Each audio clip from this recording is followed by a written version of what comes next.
Nasira! Dumating na yung mga school supplies natin!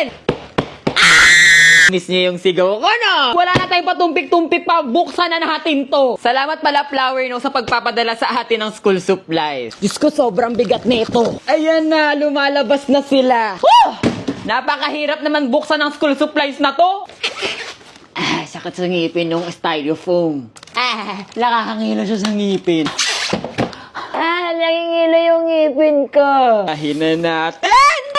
Napakaganda. Okay, the moment of truth.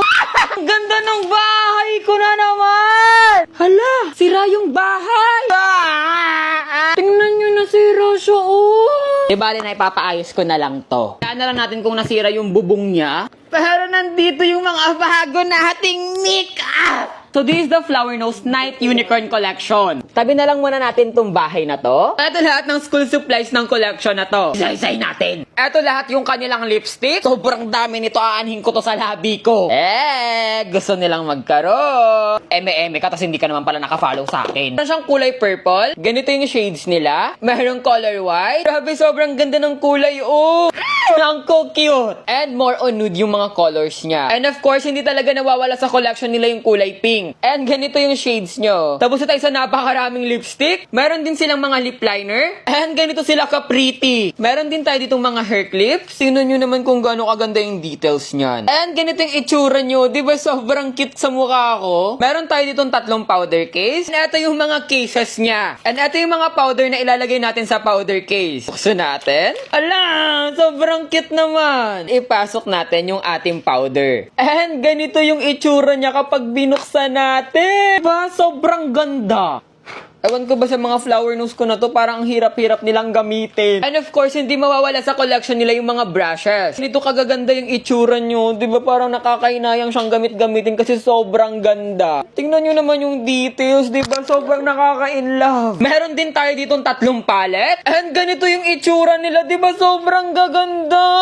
Nakakaiyak sa ganda. Ito yung shades ng purple, diba? Sobrang colorful niya. Ito naman sa white. And ganito yung palettes ng kulay pink. Nakakahinayang silang gamitin. Eto naman yung mga blushes natin. Diba? Sobrang dami. Kaya ang suswerte talaga ng mga followers ko sa akin, no? Meron tayo itong 5 blushes. Ganito yung shade ng kulay white. Grabe, ang ganda. Nakaka-inlove. Ganito naman sa kulay purple. Neutral pink. And ganito yung shade ng kulay pink. Ay, nakakatuwa lang kasi merong kulay black at kulay green sa collection nila. Ganito yung shade ng kulay black. Ganito yung usong blush ngayon. And ganito naman sa kulay green, di ba? Sobrang nakaka-inlove, para siyang bronzer. Meron din tayong eyeshadow palette at pwede siyang gawing keychain. And tingnan nyo naman kung gaano sila ka-cute. Ganito yung shade ng kulay pink, di ba? Sobrang cutesy. And eto naman yung sa kulay purple. Di ba? Sobrang cute na anik-anik neto. Like pwede mo siyang dalhin kahit saan ka pumunta. Talagang makakapag-retouch ka. And of course, marami din siyang powder puff na kasama. And of course, yung pinakang paborito ko sa part ng collection nila, yung mirror. Talagang lahat ng mirror ng Flower Nose is gustong-gusto ko. And meron siyang maliit na ganitong kasama. And ganito kagaganda yung mga itsura nila.